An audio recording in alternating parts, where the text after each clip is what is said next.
말씀 제목 함께 읽어보시도록 하겠습니다. 준비 시작. 오늘도 개척해야 하는 세 가지 이유. 여호수아 17장 14절에서 18절 말씀 함께 읽어보시도록 하겠습니다. 준비 시작.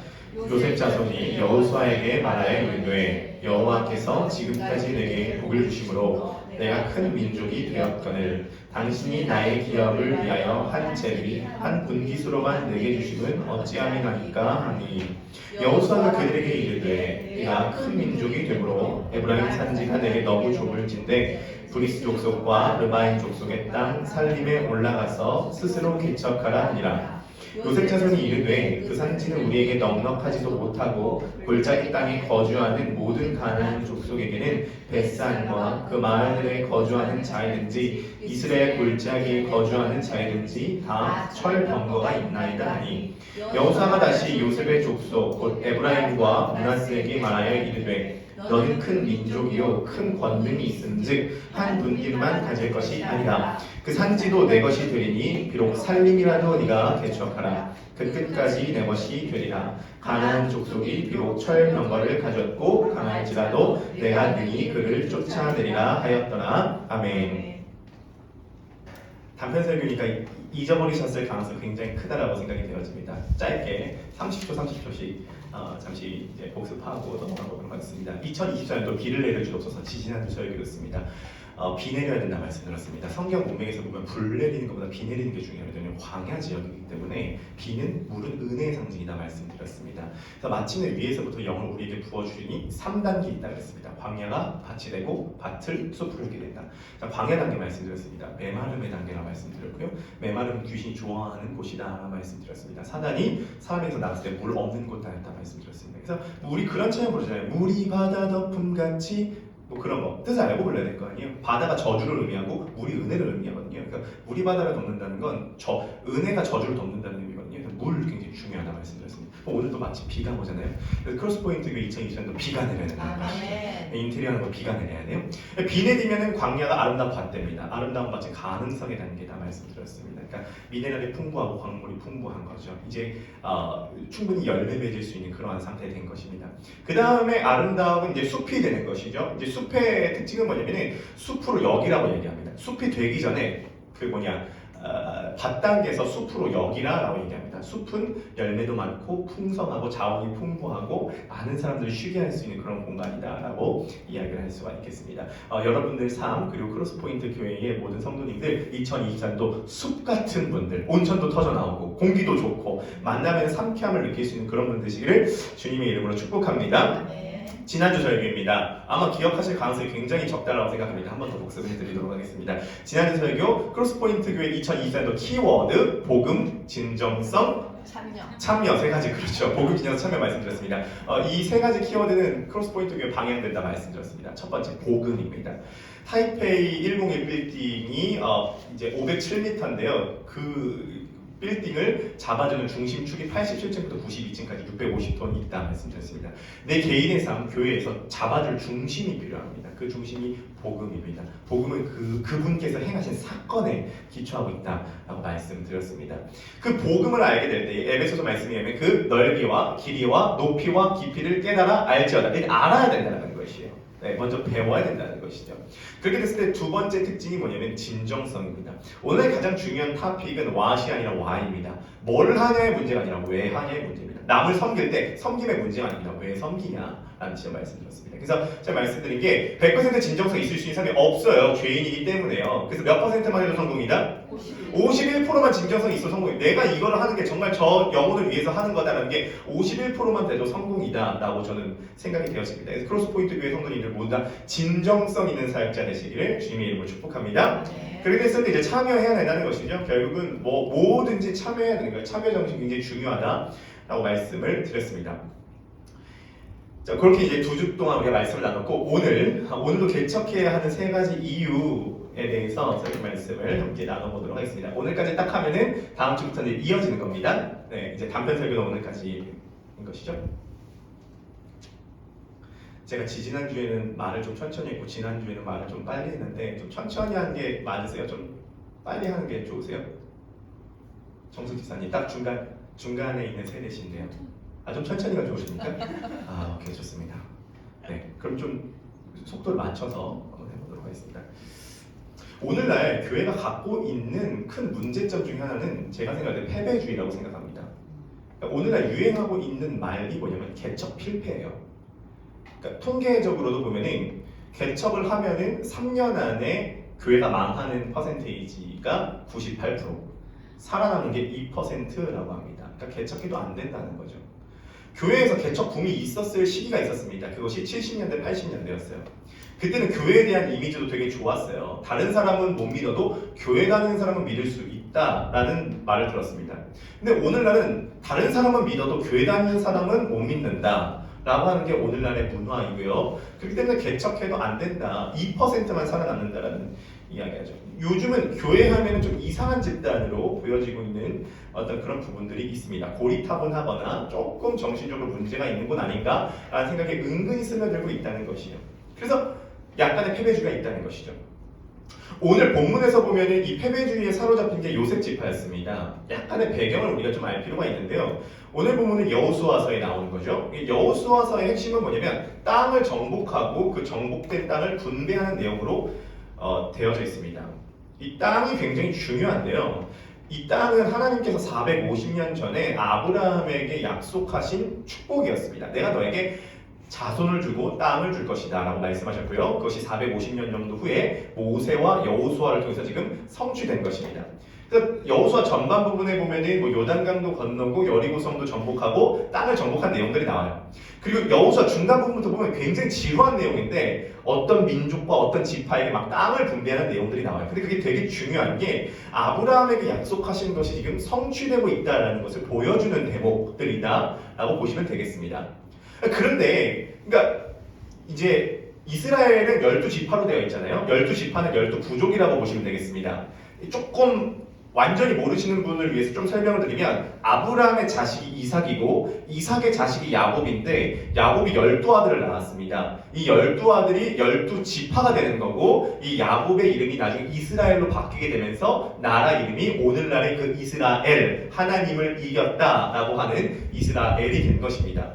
그 12지파 중에 요셉 지파가 있었습니다. 이 요셉 지파가 땅 분배를 하고 난 다음에 여호수아를 찾아옵니다. 찾아와서 이렇게 얘기하는 거죠. 나 너무 섭섭하다. 우리가 이렇게 큰 민족이 됐는데 왜 우리한테 땅 요 정도밖에 안 줬냐. 참고로 이때 요셉 지파의 숫자가 몇 명이냐면 85,200명 정도 됐다고 합니다.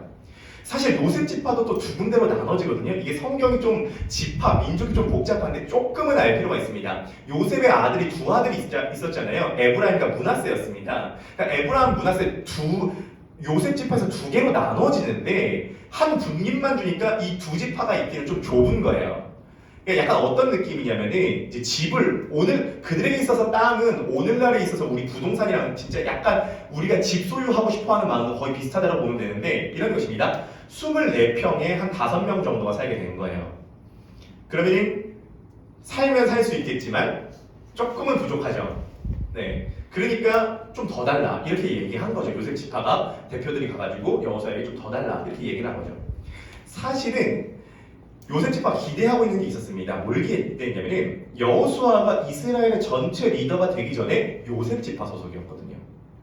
그러니까 학연, 지연, 혈연으로 묶여 있으니까 요셉 지파가 가서 요청하면 묶여 있으니까 좀 짬짬이해서 윙크하고 뭐 우리 알잖아. 뭐 서로 옛날에 뭐 이런 거 있잖아요. 뭐 느 서장하고 어제 남청동 살제 사우나 가고 다 했어. 이거 있잖아요. 그것도 이스라엘 그 강하거든요. 너 남청동 살았지? 이렇게 해서 하려고 했는데 여호수아가 너무 섭섭하게 얘기하는 거예요. 네가 가서 개척해라. 살림이라도 네가 가서 개척해라. 이야기한 거예요. 그리고 지금 여호수아가 요셉 지파에게 가서 개척하라고 하는 지역이 노른자 땅도 아니고 험지. 그러니까 지금 요셉 지파 사람들은 약간의 섭섭함을 느꼈을 것입니다. 근데 섭섭함을 느낄 새 없이 더 강하게 요셉 지파에게 주어진 감정이 있는데 그게 뭐냐면 지금 두려움과 부담감이었어요. 왜냐하면 여호수아가 지금 개척하라고 하는 그 지역에 사는 족속이 르비임과 브리스 족속이었는데 그 르비임과 브리스 족속들이 갖고 있었던 무기가 철번거였습니다. 이스라엘 사람들은 지금 청동기 문화고 지금 그 족속은 철기 문화예요. 그 중에서도 철병거를 갖고 있었습니다. 입장 바꿔놓고 생각을 해보세요. 이거 무기의 차이는 엄청난 전력 차이예요.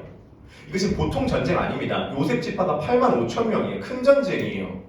큰 전쟁인데 상대방이 철병거를 갖고 있다. 그러면 소총 들고 탱크랑 전투하는 거랑 똑같아요. 전투기는 못 이기는 거예요. 철병거 못 이긴다고요. 성경 배경사전에서 그 철병거가 의미하는 걸 제가 좀 갖고 와봤거든요. 우리 철병거에 대한 소개를 한번 좀 들어봐 주겠습니까? 네, 한번 읽어보시겠습니다. 시작! 정보 기사에서 철병거가 나올 때는 10중 8구 병거의 몸체나 철로 마구리를 단 바퀴를 강화하는 철 부속품을 말할 것이다. 이 전투용 병기를 더 무겁게 하고 줄지어선 보병들과 격돌할 때 좀 더 파괴력을 지니도록 하기 위해 대못이나 발사대를 더했을 수도 있다. 바퀴 같은 거에 이렇게 못 같은 거 박고 창 같은 거 이렇게 박아가지고 보병이 지나다니면 그냥 거기서 반으로 그냥 썰리는 거죠. 제 목회 비서인 우리 챗 GPT에게 요것을 바탕으로 그림을 좀 그려달라고 부탁을 해봤습니다. 네, 그림 한번 보여주겠습니다. 철병거입니다. 네, 말을 타고 철제 무기를 갖고 저렇게 산지에서 아주 싸나운 족속이라는 것이죠. 그러니까 요셉 지파 입장에서는 여호수아가 지금 도와주겠다고 하는 것도 아니고 네가 직접 가서 저 사람들이랑 싸워가지고 개척하라는 것이에요. 그러니까 이것은 굉장한 부담감이고 두려움이고 요셉 지파가 얘기합니다. 벌써 우리 못 이깁니다. 벌써 패배주의에 젖어 있다는 거죠. 오늘날 우리 교회 앞에도 나름의 크고 작은 철병거들이 있습니다. 어떤 철병거들이 있을까요? 싸워서 못 이기게 만드는 어떤 큰 적수들이 있다는 거예요. 제가 볼 때 한 3-4가지 정도 있는데 첫 번째로 교회에 대한 반감입니다.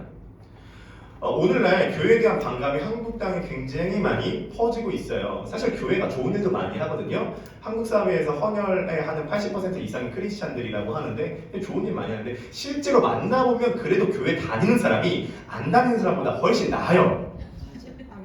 훨씬 낫다고 실제로 보면. 근데 이게 어떤 한 이미지가 너무 많이 부각이 되면서 교회에 대한 반감, 넷플릭스 같은 데 보면은 교회에 대해서 좋게 하는 컨텐츠가 하나도 없어요. 100% 한국 오리지널 넷플릭스에서 다 기독교에 대한 부정적인 이미지를 강화시키는 내용들을 하고 있습니다. 반기독교적인 정서, 우리가 그걸 뚫어야 되고요. 두 번째는 뭐냐면은 나름대로 실패에 대한 부담감이 있을 수 있습니다. 우리가 교회 하나 개척한다는 것은 상당한 우리가 리스크를 갖고 하는 거예요. 우리들의 인생이 투자돼야 되고요, 시간이 투자돼야 되고요, 젊음이 투자돼야 되고요, 실제로 재정도 투자돼야 되고 여러 가지 부분에서 도전을 한다는 거예요. 그러니까 도전을 한다는 건 당연히 실패에 대한 리스크가 있다라는 지점이 있다는 거죠. 세 번째로는요, 여러 가지 부정적인 통계들인데요. 실제로 교회가 자립을 하는 것에 있어서 3년 안에 교회가 자립할 가능성은 3% 라는 것입니다. 나름의 이런 철병거들이 있다는 것이요. 뿐만 아닙니다. 교회뿐만 아니라 개인적인 삶을 살 때도 우리 앞에는 크고 작은 철병거들이 있어요. 사실 교회만 개척하는 것이 아니라 삶이라고 하는 것은 대부분 개척하는 것이잖아요. 결혼도 또 하나의 개척이죠. 자녀를 낳아서 키우는 거 개척이라는 것이에요. 새로운 사람을 만나고 사업하는 거, 없던 것에서부터 뭔가 내가 그 상황에 발을 디디는 것이니까 그 개척이에요. 그러니까 삶이라고 하는 것은 죽을 때도 처음 죽는다 그러잖아요. 삶이라고 하는 것은 항상 처음 경험하는 것이고 항상 어떻게 보면 새로운 상황 가운데 개척하는 것이기 때문에 크고 작은 철병거들이 있어요. 관계에 대한 문제든지 재정에 대한 압박이든지 환경에 대한 문제든지 그런 것들이 있다는 것입니다. 그러니까 이 철병거의 상징은 뭐냐면 내 한계로 도저히 이길 수 없는 어떤 대상이다 라고 볼 수가 있겠습니다.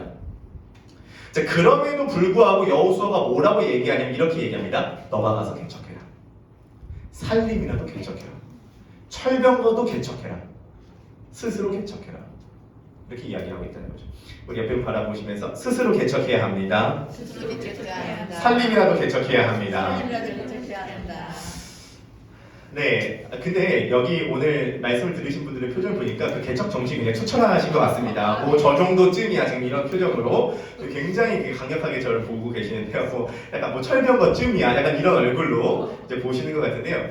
오늘 본문을 바탕으로 우리 3가지로 나눠서 좀 살펴보도록 하겠습니다. 우리가 오늘날도 교회를 개척해야 되는 이유 3가지인데요. 한번 따라해주면 감사하겠습니다. 너가 직접 하라. 너가 직접 하라. 지휘관을 인정하라. 지휘관을 인정하라. 그리스도를 바라보라. 그리스도를 바라보라.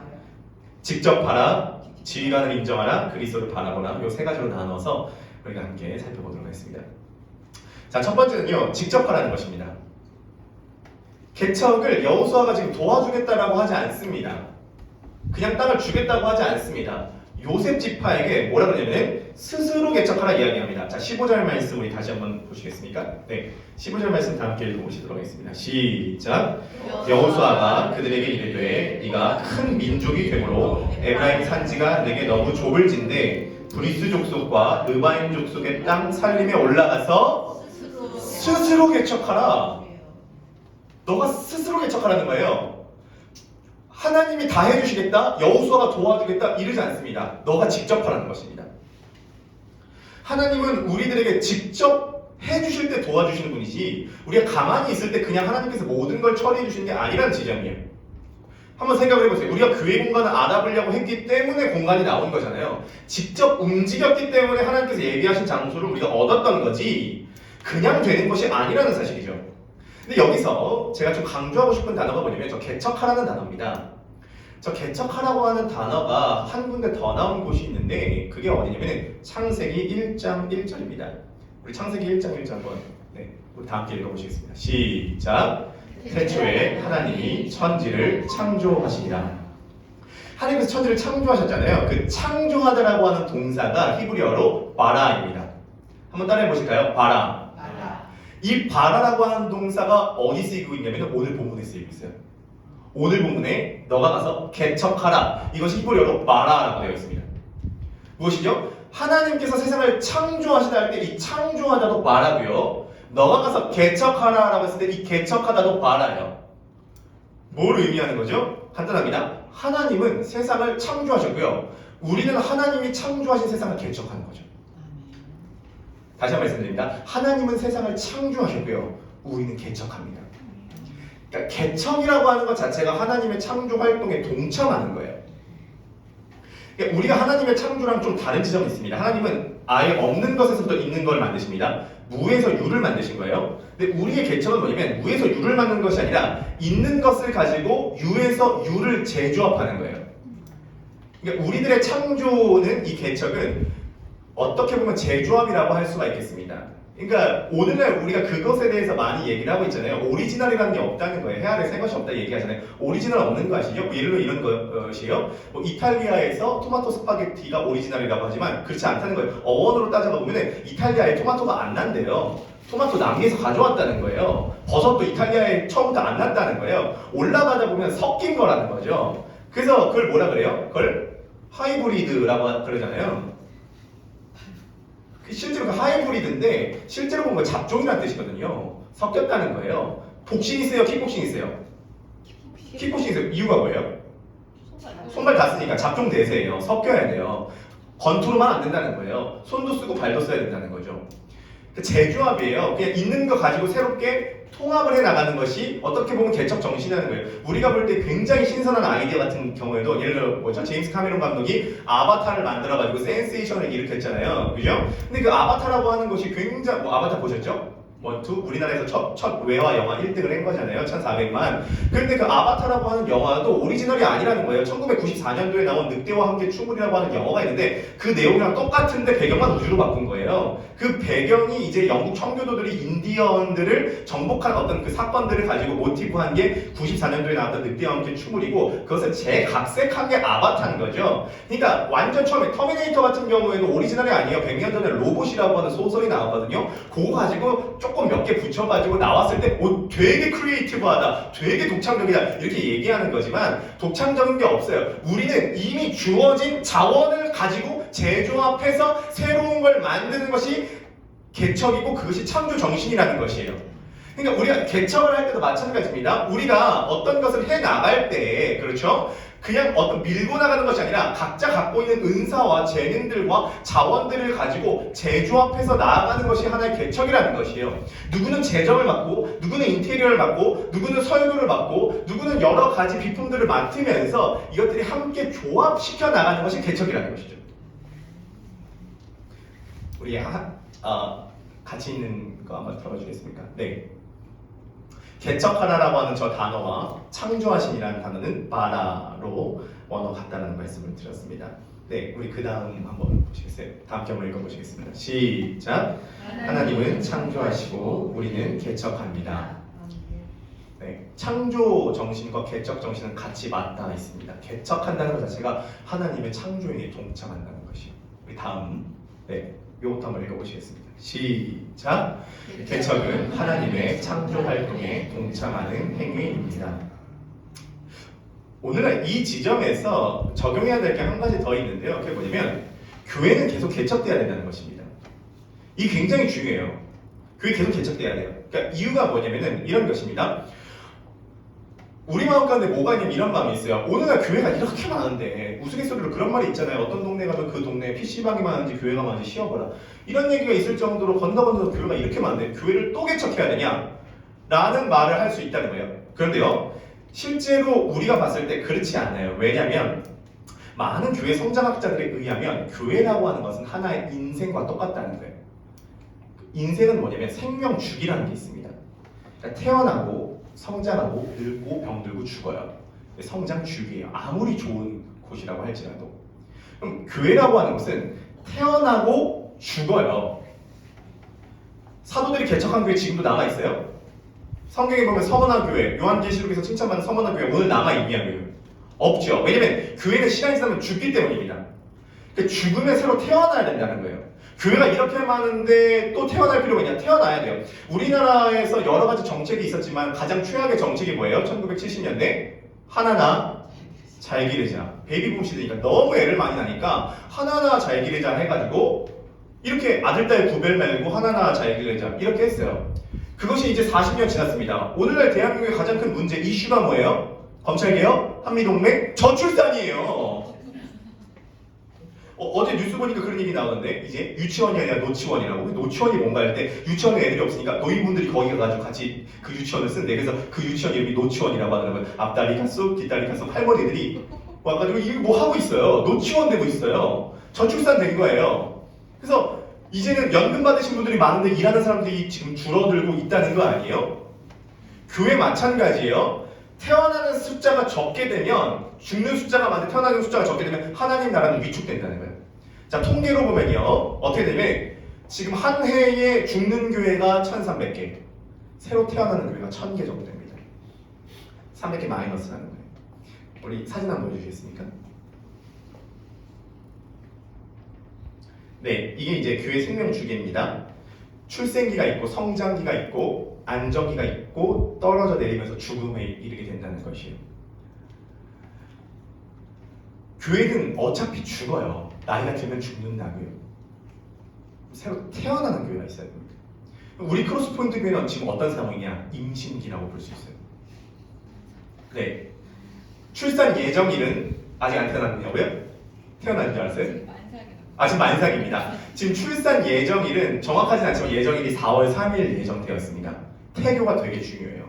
그래서 우리는 지금 로마서와 복음 시리즈를 통해서 교회 태교를 하고 있는 것입니다. 그리고 지금 애기가 태어났을 때 집을 준비하고 있는 것이에요. 네, 미리.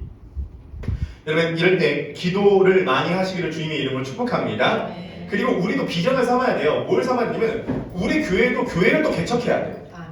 교회는 교회를 낳아야 되는 거예요. 저 이제 교수님께서 그런 얘기를 하시더라고요.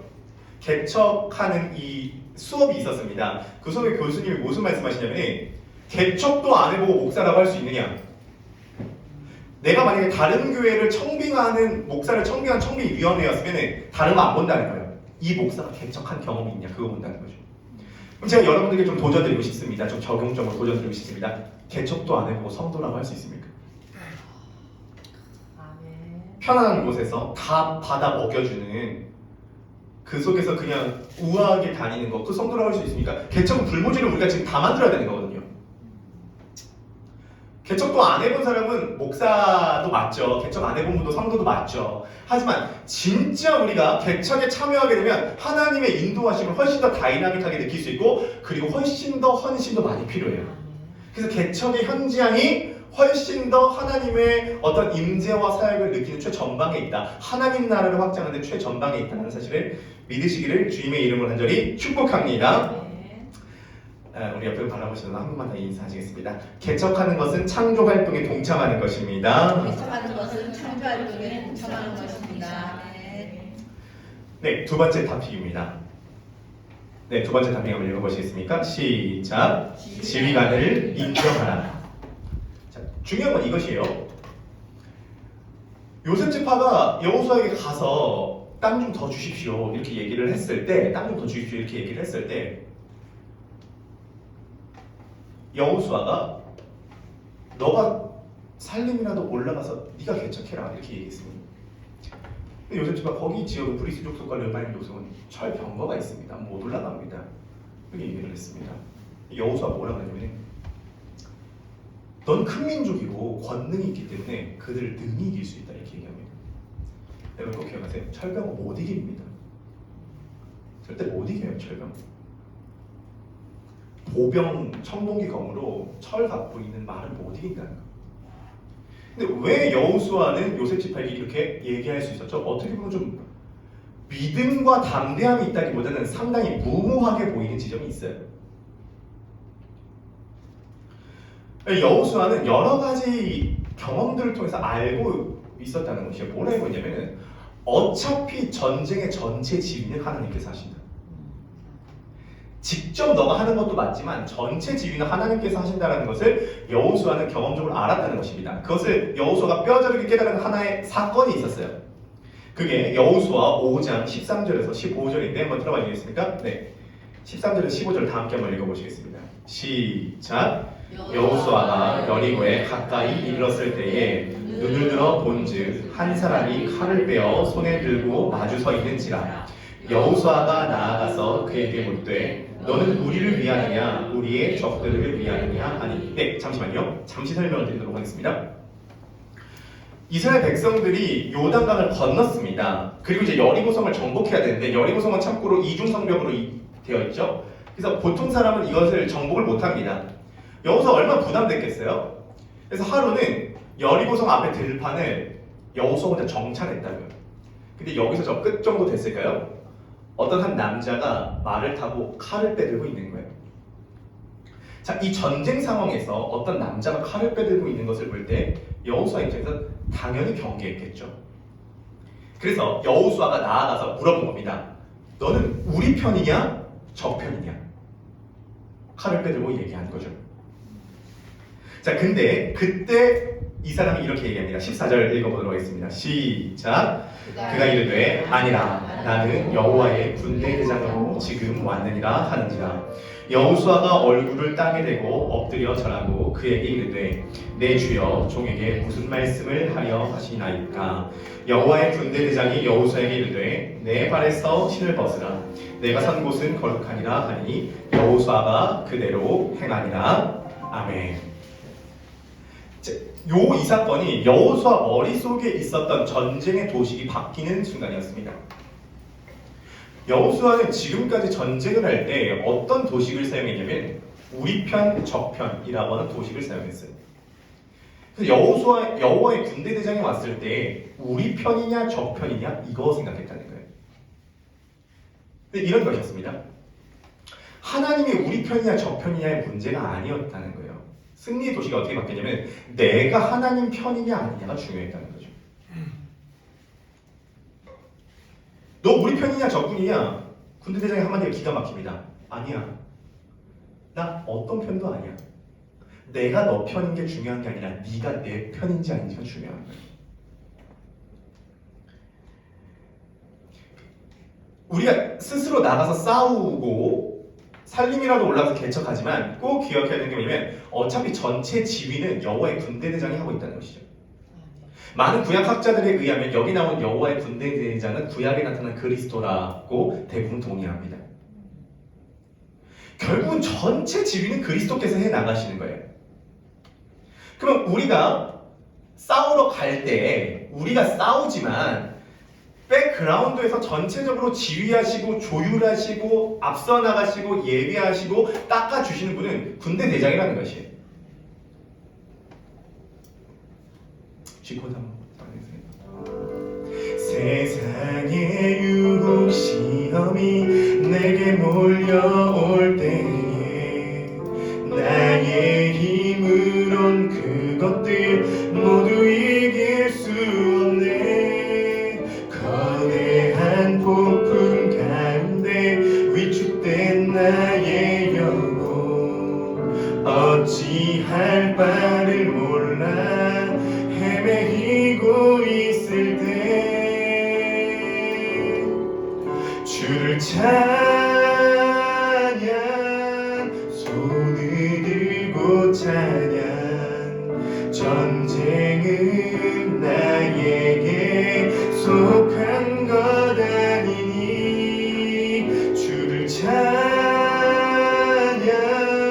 손을 들고 찬양 전쟁은 하나님께 속한 것이니. 제가 이 찬양에서 제일 좋아하는 가사가 3절인데 혹시 3절 가사 아십니까? 주위를 둘러보면 아무도 없는 듯 믿음의 눈을 들면 보이는 분 계시네. 지금도 내 안에서 역사하고 계시는 사망과 어둠의 권세 물리치신 예수님. 우리가 스스로 나아가서 싸우지만 전체 지휘는 주님께서 하십니다. 제가 신명기 1장 30절을 놓고 개척하기 전에 좀 기도했었던 구절이거든요. 신명기 1장 30절 우리 다 함께 읽어보시도록 하겠습니다. 시작. 너희보다 먼저 가시는 너희의 하나님 여호와께서 애굽에서 너희를 위하여 너희 목전에서 모든 일을 행하신 것 같이 이제도 너희를 위하여 싸우실 것이며. 노란색 글씨를 한번 자세히 보세요. 너희보다 먼저 가신대요. 2024년도 여러분들의 앞길을 주님께서 먼저 가세요. 크로스포인트 교회 우리가 인테리어라고 있지만 주님께서 먼저 가신다니까요. 주님께서 먼저 가시면 먼저 가시는 길을 우리가 쫓아가는 것이죠. 제가 개척하기 전에 기도했던 것이 정확하게 신명기 1장 30절입니다. 주님께서 길을 만드시는 분이시라고 한다면 주님께서 먼저 그 장소에 가셔서 먼저 가셔서 길을 준비해 주시옵소서. 주님께서 전체 지휘관이 되십니다. 그것을 우리가 인정해야 돼요. 그러니까 우리가 이 긴장감을 잘 이해해야 되는 게 뭐냐면은 스스로 살림이라도 개척하라. 이것도 맞지만 전체 지휘는 주님께서 하고 계신다. 이것을 인정해야 된다는 사실이에요. 전체 주님께서 지휘하시고 조율하실 때 안팎으로 개척에 또 도움이 있다는 사실이에요. 제가 지난주 주일날 끝나고 집으로 가니까 전화 한 통화가 왔어요. 신대원 동기였습니다. 그러니까 뭐라 그러냐면 이렇게 빨리 개척을 너가 이제 이렇게 하게 됐는데 개인적으로 너무 자부심이 든다. 너무 자랑스럽다. 참고로 그분은 40대 후반입니다. 네, 딸이 지금 중학교 2학년생. 뭐라 그러냐면 우리 신대원 동기들끼리 함께 좀 도움을 주고 싶다. 너가 이 같이 있는 단톡방에다가 개척하는 이 현장을 좀 사진 찍어서 올려봐라. 그리고 나한테 계좌번호랑 교회 계좌번호랑 이렇게 좀 보내줘라. 우리가 17일만 모으겠다. 제가 이제 그 분한테 형님 강도사님들 월급이 다 힘든데 뭘 17일만으로 저기 합니까? 아무튼 그래도 카톡방에 올렸어요 제가. 네, 이 개척을 하다 보니까 네가 가서 개척하라. 뭐라도 해야 될 거 아니야. 카톡방에 올리니까 이제 실제로 개척을 하셔서 도와주시고 있는 분도 연락이 오시고 앞으로 개척을 하기를 원하시는 강도사님도 연락이 오셔서 탐방을 오고 싶다. 함께 연대하고 싶다. 그리고 이렇게 네트워크를 하고 싶다라는 이야기를 하게 되었습니다. 우리들끼리 우리가 개척을 해 나가지만 우리 안에서 밖에서 함께 기도하고 도움을 주고 있는 것이 저는 주님께서 그분들에게 다 감동을 주시고 있다고 믿습니다. 이번 주에 연희자매님이 이제 전화가 와가지고 그런 얘기를 하는 거예요. 너무 굿뉴스가 있대요. 뭐냐면은 연희자매님의 할머니가 이제 박길래 이제 선생님이라고 하는 분이십니다. 이제 박길래 사모님 선생님은 우리 서정현 지사님의 어머님 되시는 분이시죠. 이렇게 새벽마다 기도를 하신대요. 이렇게 기도를 하시다가 너무 큰 감동이 오셨다는 거예요. 어떤 감동이 오셨냐면 내 아들이 개척을 하다니 감동이 된다. 이게 이제 박길래 선생님의 아들이신 거는 우리 서정희 집사님이신 거죠. 내 아들이 개척을 한다니, 내 며느리 아들 개척을 한다니 꿈에도 생각 못했다. 뭐 그런 소망이 있으셨나 봐요. 그 다음에 이제 기도를 하시면서 이런 감동이 드셨다는 거예요.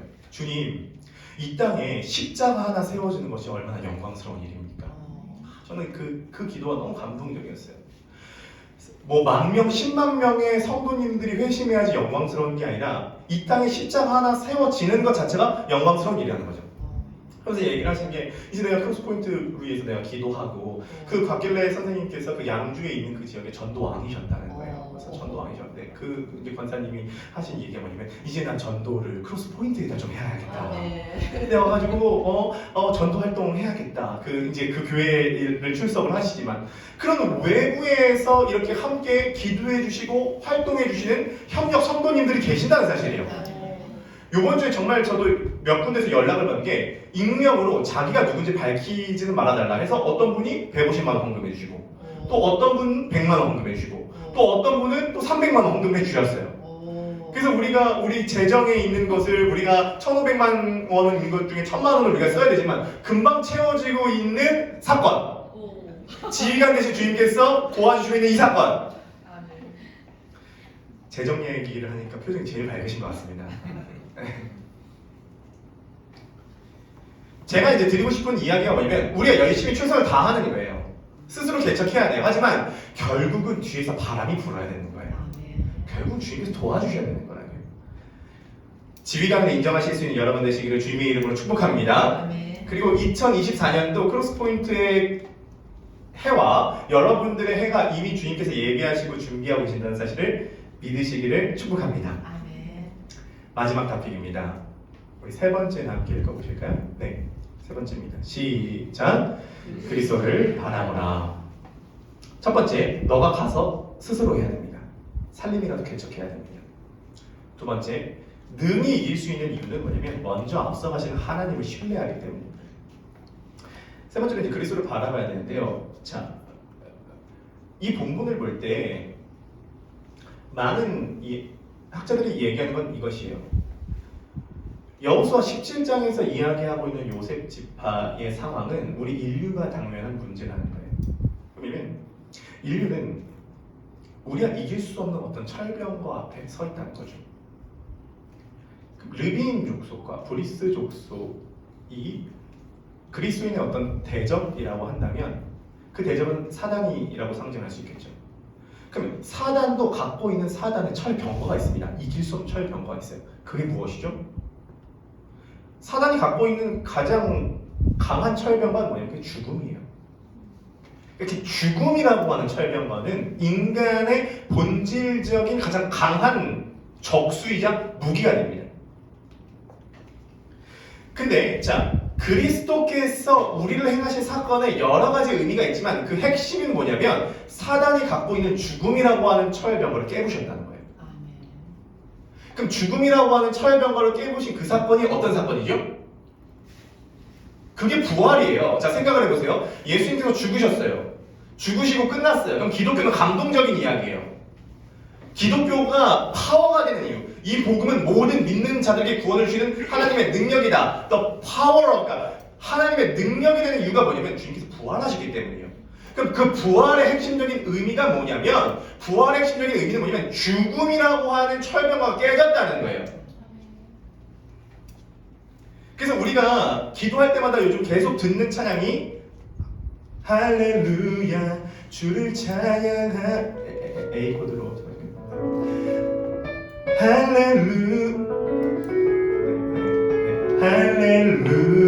할렐루야 주를 찬양하여라 할렐루야 자유케 하셨도다. 자, 그런데요 여기서 이 한국어 가사가 정말 번역이 좀 애매하게 좀 덜 의미를 살렸어요. 두 번째, 할렐루야 자유케 하셨도다. 저 가사의 영어 가사는 어떻게 되냐면 Death has lost its grip on me. 그러면 할렐루야 Praise the one who set me free. 할렐루야 Death has lost its grip on me. 자, 직번역을 하면 뭐냐면은 영국에서 3년 살다 온 민사가 있어요. 너가 오는지 모르고 내가 저기 영어를 했는데 갑자기 영국에서 3년 살다 온 저기 민사 가져야 하는데 어떤 상관하지 않고 주님의 말씀을 전하겠습니다. 네. 참고로 저도 영어 공부를 굉장히 중요하게 생각합니다. 네, I can study English. 오케이, 자, 봐보세요. 저건 뭐냐면 자유케 하셔도 다 번역이 약해요. 그게 뭐냐면 나를 붙잡고 있는 죽음이 그 힘을 잃었다는 거예요. You have broken every chain. 그분이 체인을 부셨다는 거예요. 철벽을 부셨다는 거예요. There's salvation in your name, Jesus Christ, my living hope. 예수 그리스도께서 우리들의 산 소망이 되신 이유가 뭐냐면 Death has lost its glory. 우리를 붙잡고 있는 죽음이 힘을 잃었고 He has broken every chain. 그가 모든 죄와 저주의 사슬을 십자가와 부활이라고 하는 사건을 통해서 부셨기 때문이에요. 그러니까 사실은 본질적으로 의미해서 우리가 철병거를 부시는 게 아니에요. 철병거는 이미 그리스도의 죽음과 그리스도의 부활을 통해서 깨어진 거예요. 그래서 그리스도의 죽음 안에서 죽음이 죽은 거라고요. 죽음은 죽었어. 이게 얼마나 문학적인 표현입니까? 이 의미를 한 주간 정말 묵상해 보세요. 죽음이 죽었어요. 그리스도의 죽음 안에서 죽음이 죽었다고요.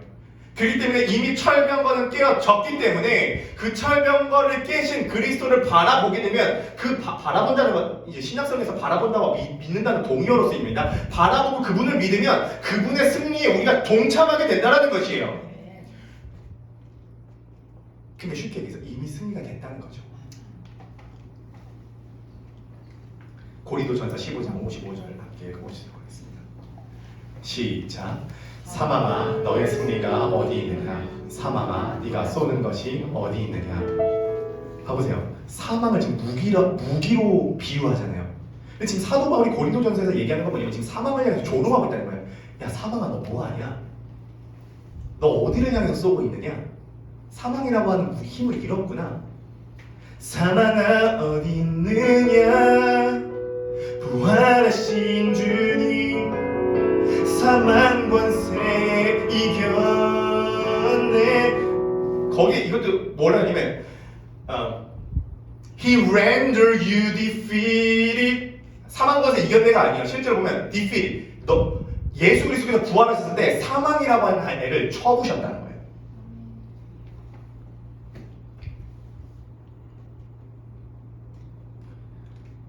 그러므로 그리스도를 믿는 사람들은 사망을 향해서 조롱할 수 있는 사망이라고 하는 철병을 해서 조롱할 수 있는 존재가 된다는 것이죠.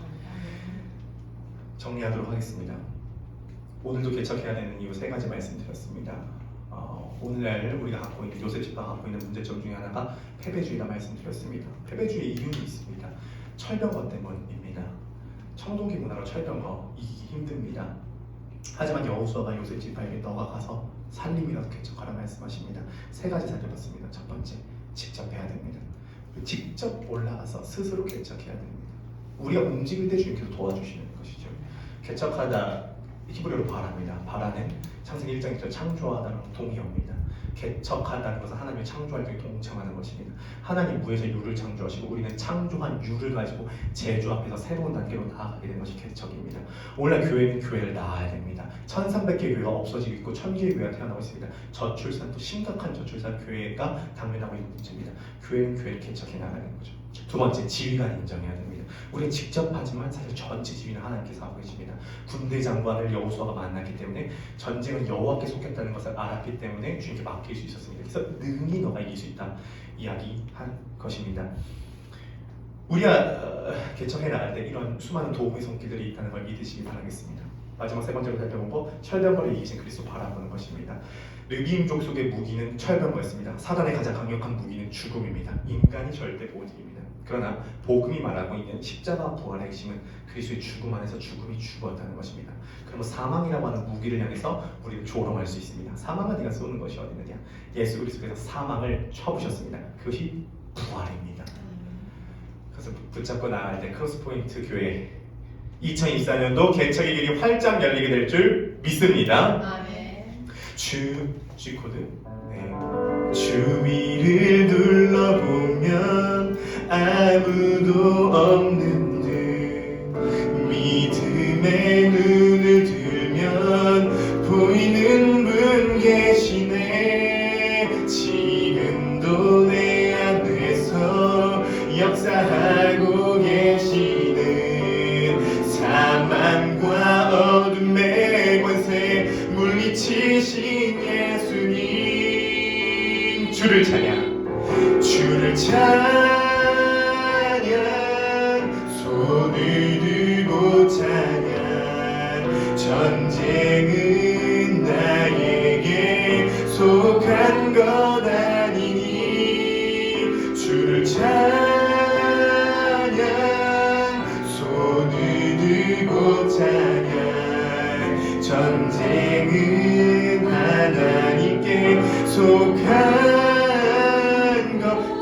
다 같이 일어나셔서 주위를 둘러보면 주위를 둘러보면 아무도 없는 듯 믿음의 눈을 들면 보이는 분 계시네. 지금도 내 안에서 역사하고 계신 어떤 분이시죠? 사망과 어둠의 권세 물리치신 예수님, 주를 찬양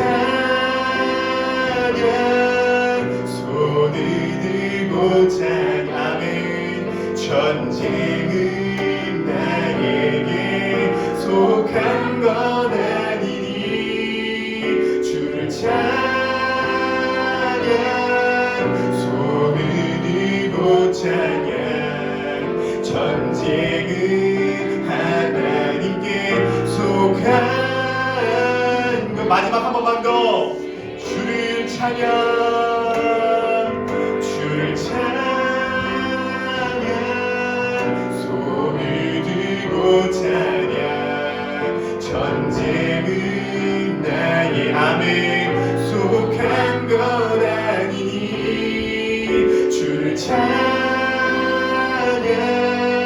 손을 들고 찬양. 전쟁은 하나님께 속한 것. 승리하였네. 어린 양의 보혈로 승리하였네. 어린 양의 보혈로 우린 보혈의 능력으로 서리라. 승리하였네. 승리하였네. 어린 양의 보혈로 주 내게 승리 주셔. 한 번만 더 선포합시다. 승리하였네. 승리하였네. 어린 양의 보혈로 우린 보혈의 능력으로 서리라.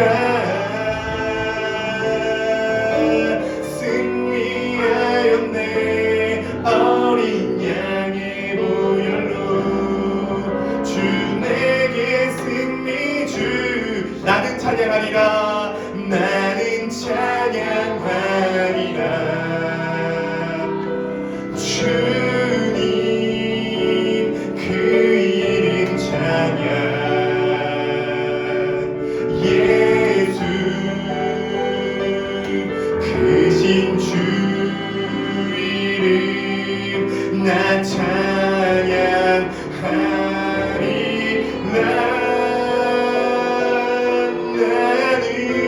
나는 찬양하리라. 주님 그 이름 찬양. 예수 크신 주 이름 나 찬양하리라.